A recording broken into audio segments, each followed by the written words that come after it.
Coach Lance here with CFSJ's Inside the Box. Whether you have tight times or tight spaces, we've got you covered.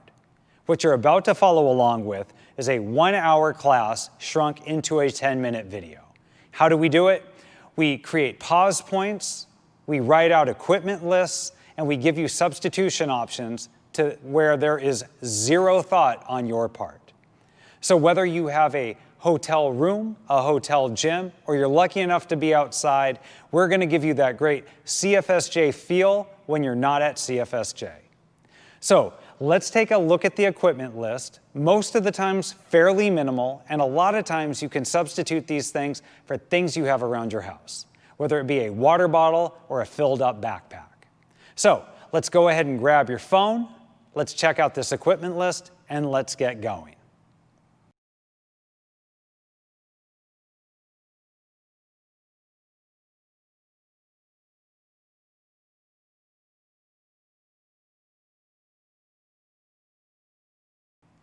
Every class, we're going to start off with 2 minutes of cardio. Now, if you're lucky enough to have a bike or a rower or a treadmill or the outside, let's go ahead and do 2 minutes of rowing or jogging or biking. If you don't have that, then let's start off with some jumping jacks, some step back burpees, some double unders, or some other method of your choice that you can do in the tight space that you're in. If you need a suggestion, let's go ahead and do step back burpees. The thing I love most about step back burpees is they hit everything at once. So instead of making this a dynamic, we're going to make this a very slow, grindy kind of movement, stepping back, engaging that plank on the way forward, driving those hips open, getting that nice hinge and that hamstring stretch, and working the plank and the push-up. By the time you've done about 15 of these, everything is ready. Now again, it's your choice, so let's go ahead and start those 2 minutes now.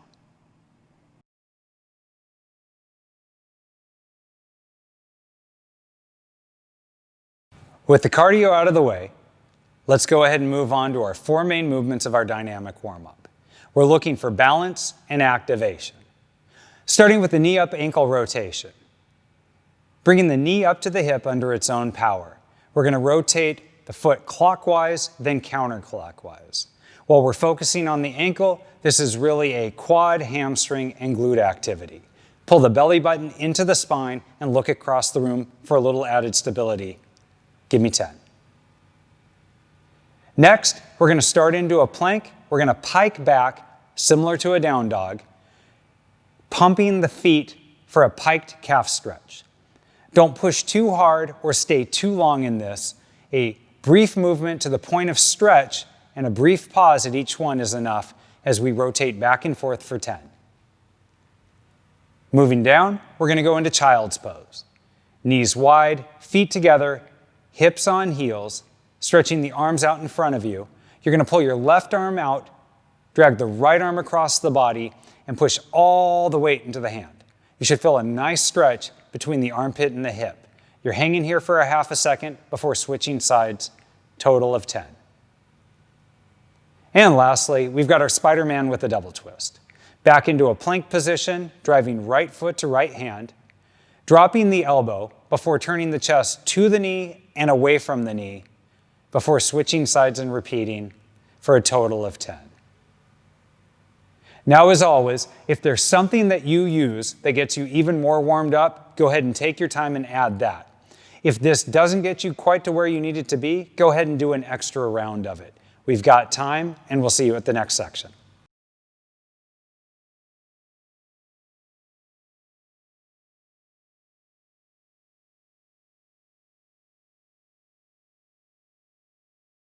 For today's activation, we have a lot of focus on the glutes, the quads, and the hamstrings. We're going to start off with the split squat, going 10 each side. Go ahead and lunge forward. You're spreading your legs just wide enough, similar to what you would do in a split jerk. You're going to drop your back knee to the ground, keeping the head straight up and down. Don't lean forward on this and try not to put your hands on the forward quad. Go ahead and drive yourself straight up, The movement is straight down and straight up for 10.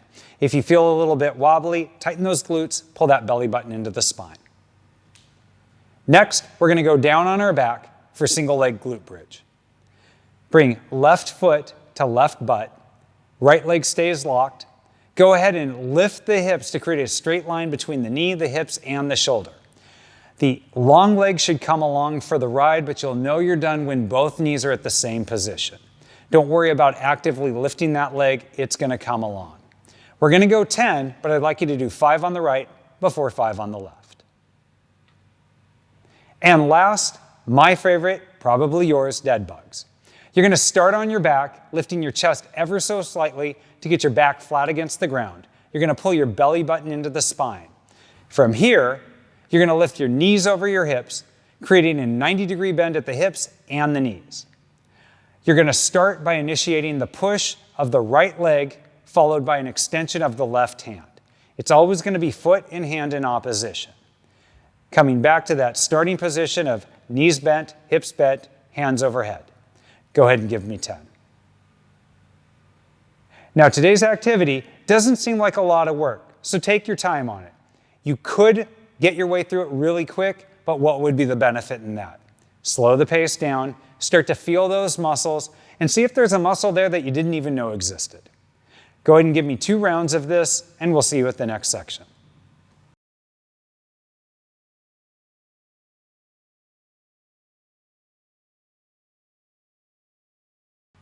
Today's strength is a lower body development day, hitting the front half and the back half of the legs with a mix of deadlifts and squats.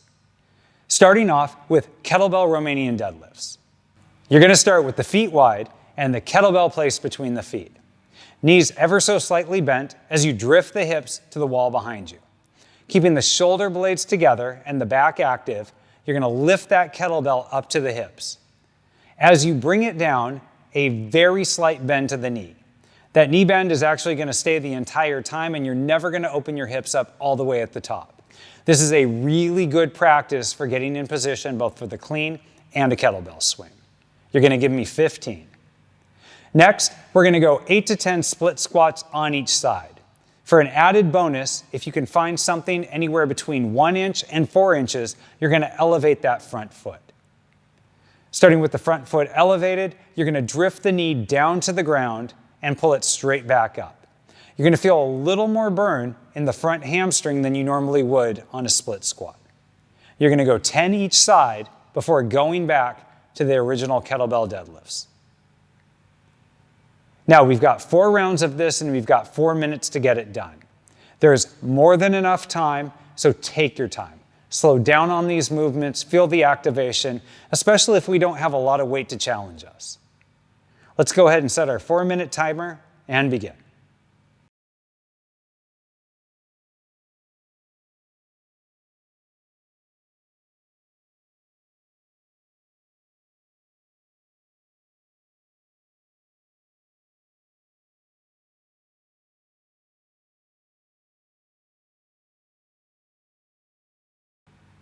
Moving on to the Metcon.